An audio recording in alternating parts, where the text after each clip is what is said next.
I need insight. Why do we study God's word? That we may have the perception of the words of understanding.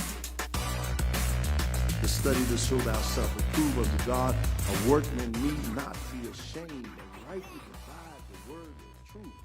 That means we have a responsibility to study God's word.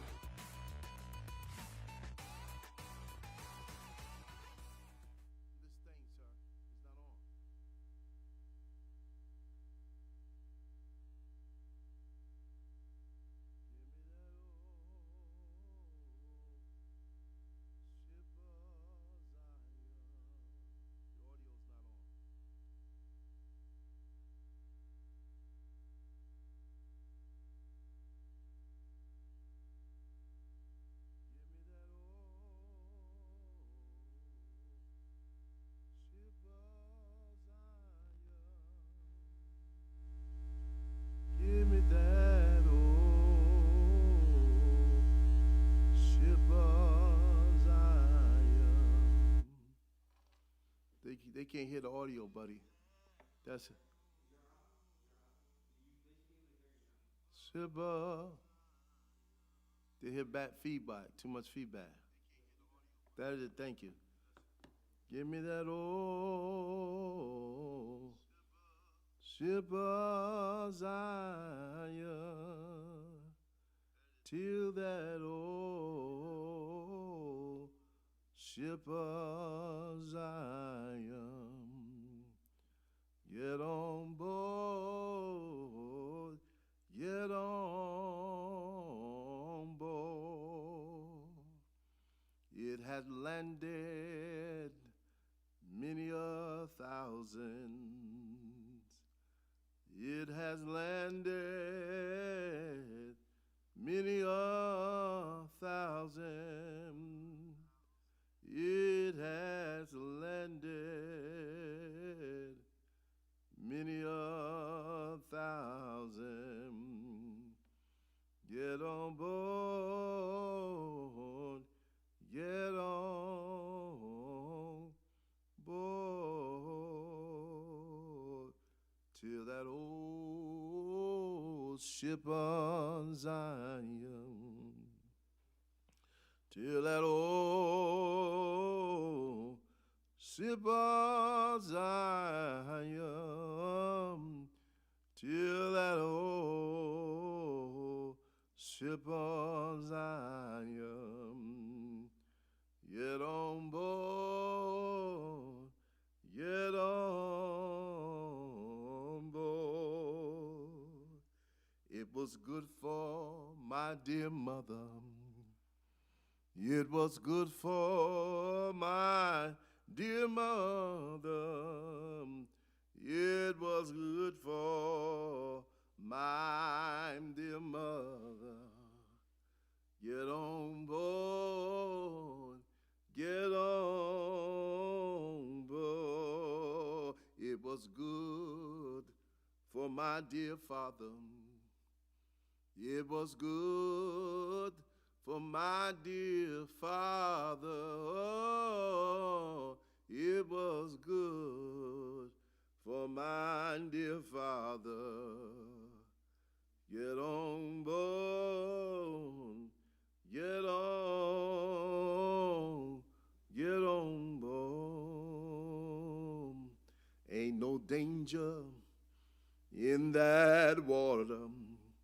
Ain't no danger in that water. Oh, ain't no danger in that water. Get on board, get on, my God, get on board. This month we celebrate Black History Month. This is the month that we reflect upon our ancestors. We reflect upon those who have paved the way, and we stand on their shoulders. And we just pause for a moment and thank God for the tenacity and the resolve and the strength of our slave parents. that they would sing songs to encourage them, and it would be cold language. Where it said, "This old ship of Zion, it have landed many of thousands. There's no danger in this water. It was good for my dear father, good for my dear mother. Step on board, or get on board. Get on board." And so we celebrate their life, and we celebrate the meaning of this wonderful expression, folk song, Negro spiritual message within the song that has been our story, our history. And we are so grateful for the story and the history. I am proud, as James Brown says to us in the 60s, in the height of the civil rights movement, say it loud, "I'm black and I'm proud. And therefore, I'm not ashamed to be the burnt-skinned person. I'm blessed by God to be who I am. And I'm blessed to know that the Lord is on our side."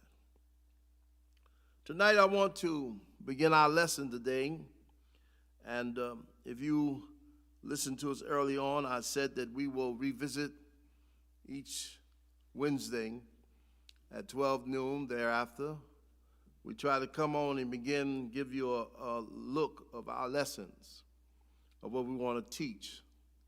We want to teach something according to God's word. In Mark chapter number 12 is our lesson for tonight. And I want to talk about what Jesus said, that the stone that the builder rejects has now become the cornerstone. I want to talk to you in these lessons of how God uses the rejects, how there are people that may prey on you and dismiss you, but God uses the unlikely choices. He chooses us for his delight. I've been very consistent with that because people need to know that you're the choice of God, that God chose you. And his choice is not based upon what you can offer him. Because if you listened to my sermon last week, I said God is self-sufficient. He's self-contained. Whatever God needs to exist, he finds it within himself. So therefore, no one can brag or boast or think that you bring in anything to God. What you have, God already had. That's what the psalmist declared in Psalm 24:1. The earth is the Lord, and the fullness thereof, and they that dwell therein. Everything that is within the earth that you can acquire or imagine, it all belongs to God. He is the originator.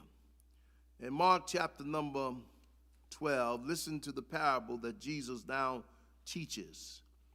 Jesus always used objects, and parables were objects. He takes principles, as we do now. We take principles, and we try to make it applicable. Today, in our wonderful time together with the brothers, we're talking about this whole subject, that the transformation of the mind. In Romans 12, I beseech you, therefore, by the mercy of God, that you present your body a living sacrifice, holy and acceptable unto God, which is your reasonable service. And be not conformed to this world, but be ye transformed by the renewing of your mind. That the transformation of the mind means transforming, the transformation that you may be renewed. When you are renewed, you are transformed.